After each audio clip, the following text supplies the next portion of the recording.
അപ്പോൾ യെശയ്യായുടെ പ്രവചനങ്ങളിലും സങ്കീർത്തനങ്ങളിലും എല്ലാം പറഞ്ഞിട്ടുള്ള ഈ ദൈവനീതിയെക്കുറിച്ചുള്ള, ദൈവനീതിക്ക് വേണ്ടിയാണ്, അതായത് ദൈവം ആരംഭം മുതലേ ഒരുക്കിയിരിക്കുന്നത് ഈ ദൈവനീതിയാണ്. പെട്ടെന്ന് ഞാനിപ്പോൾ ആദം ഹവ്വയുടെ അടുത്തേക്ക് പോവുകയാണ്. ഏദൻ തോട്ടത്തിൽ ഈ നീതിയുടെ ഒരു മുൻ അനുഭവമായിരുന്നു. ഏദൻ തോട്ടത്തിൽ വെച്ച് ആദവും ഹവ്വയെയും ഏദൻ തോട്ടത്തിൽ നിന്ന് പറഞ്ഞു വിട്ടു എന്ന് പറയുന്നതിൻ്റെ അർത്ഥം ശ്രദ്ധിക്കണം. എല്ലാവരും ഒന്ന് കൈവീശി കാണിച്ചേ. ശ്രദ്ധിക്കണം, ആരും ഇപ്പോൾ ഇവിടം വിട്ട് പോകരുത്. ഇത് പറഞ്ഞു കഴിയുന്നത് വരയ്ക്കും ഏദൻ തോട്ടത്തിൽ പാപം ചെയ്ത അവരെ അന്വേഷിച്ചു വരുന്ന കരുണാസമ്പന്നനായ ദൈവം. അതിനുശേഷം ദൈവം ഉൽപ്പത്തി 3-ാം അധ്യായം 21-ാമത്തെ വചനത്തിൽ പറയാണ്, ദൈവമായ കർത്താവ് ആദത്തിനും ഹവ്വയ്ക്കും തുകൽ കൊണ്ട് ഒരു ഉടയാട ഉണ്ടാക്കി ധരിപ്പിച്ചു. എങ്ങനെയാണ് ഈ തുകൽ കിട്ടിയത്? തുകൽ എവിടെ നിന്നാണ് ഉണ്ടാക്കുന്നത് ദൈവം?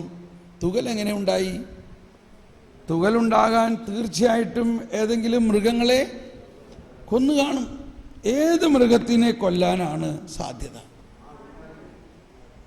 അവിടെ ഉണ്ടായിരുന്ന പോലെ ഇപ്പം എല്ലാവരും പറയണേ ഇല്ലേ, ആടിനെ ആയിരിക്കും കൊല്ലുക. അപ്പോൾ അന്നേ തന്നെ ഈ കുഞ്ഞാടെന്ന രക്ഷാകര പ്രതീകം കയറിയിട്ടുണ്ട് രക്ഷാകര പദ്ധതി.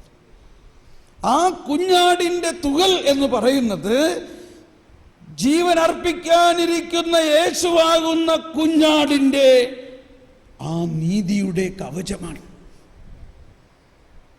ആ കുഞ്ഞാടിൻ്റെ തുകൽ കൊണ്ട് അവരെ ധരിപ്പിച്ചിട്ട് കർത്താവ് പറഞ്ഞു, നിങ്ങളിപ്പോൾ നന്മയും തിന്മയും തിരിച്ചറിഞ്ഞ് ഞങ്ങളിൽ ഒരാളെ പോലെ ആയിരിക്കുകയാണ്. ഇനി നിങ്ങൾ കൈനീട്ടി, ശ്രദ്ധിക്കണം, എല്ലാവരും ഒന്നെടുത്ത് വായിച്ച്, അത് വായിച്ചില്ലെങ്കിൽ നിങ്ങൾ വിചാരിക്കും അങ്ങനെ എഴുതിയിട്ടുണ്ടോ എന്ന്. വായിച്ചേ 22-ാമത്തെ വചനം 3:22 പറയുകയാണ്, അനന്തരം അവിടുന്ന് പറഞ്ഞു, മനുഷ്യനിതാ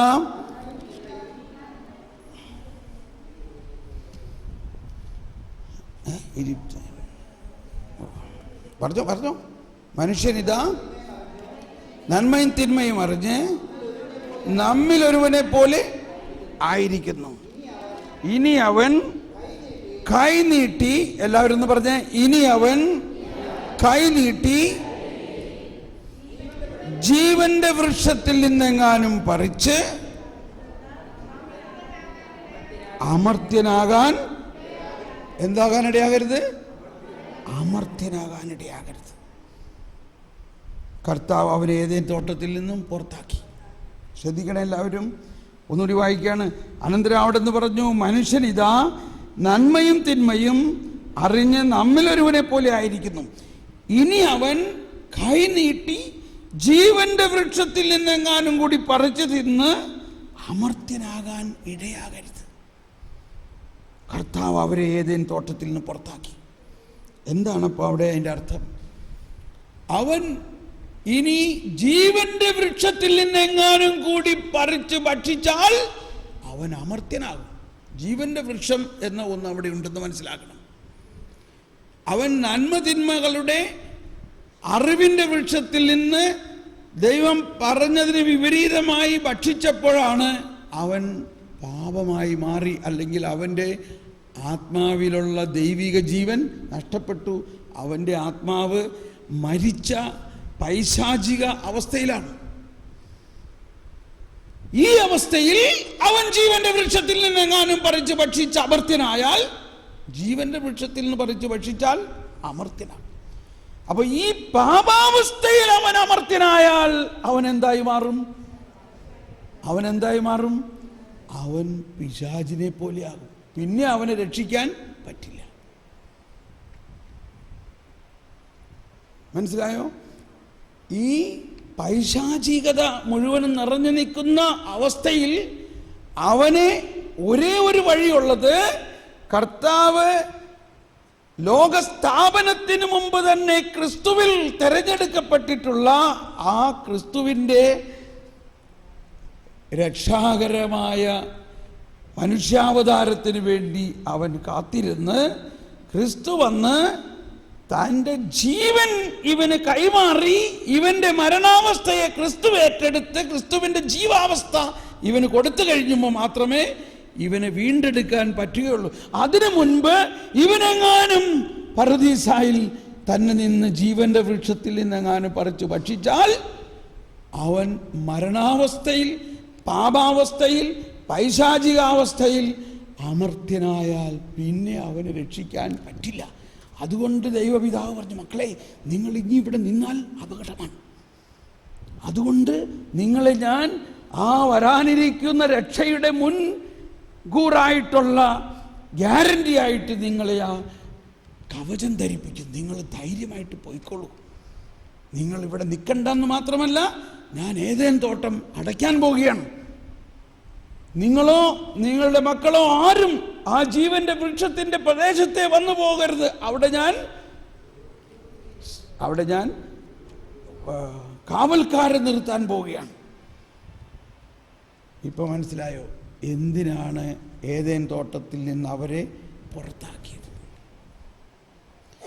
ഏതേൻ തോട്ടത്തിൽ നിന്ന് ആദത്തെയും ഹവ്വയെയും പുറത്താക്കിയത് അവരെ ശിക്ഷിക്കാനല്ല, മറിച്ച് അവരെക്കുറിച്ചുള്ള രക്ഷയുടെ ആദ്യപടിയായിരുന്നു.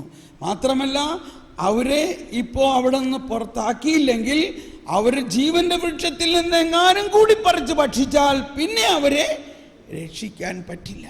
അപ്പോൾ കർത്താവിൻ്റെ നീതിയുടെയും കർത്താവിൻ്റെ കരുണയുടെയും ആരംഭം ഈ ഏദെൻ തോട്ടത്തിൽ തന്നെയാണ്.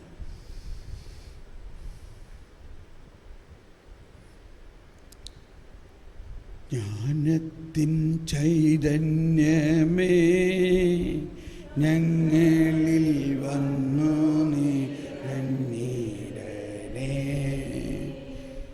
നവ്യമാം ദാനങ്ങളാ ഞങ്ങളെ മാറ്റിയിടണേ. Praise the Lord. നിങ്ങളിപ്പോൾ പൂർണ്ണ നിശബ്ദതയിലായിരിക്കുക. ഈ ഭക്ഷണ സമയത്ത് ഈ കേട്ട കാര്യങ്ങളെ നമ്മുടെ ആത്മാവിൽ ഒന്ന് ലയിപ്പിച്ച് ദൈവിക ജ്ഞാനത്തിലൂടെ അതിനെ അങ്ങ് സംഗ്രഹിക്കാൻ ശ്രമിക്കുക. നമ്മൾ കേട്ടിട്ടുള്ളതിൽ നിന്നും ഒരുപക്ഷെ വിപരീതമായ ചിന്തകളായിരിക്കാം, പക്ഷേ പൂർണ്ണമായവ വരുമ്പോൾ അപൂർണമായവ താനേ മാറും. നമ്മൾ പ്രാർത്ഥിക്കുക. Praise the Lord. നമ്മൾ അരമണിക്കൂർ കൊണ്ട് ഭക്ഷണം കഴിച്ച് വരുന്നു. 8:45 എല്ലാവരും ഇവിടെ എത്തണം. 8:45. Praise the Lord.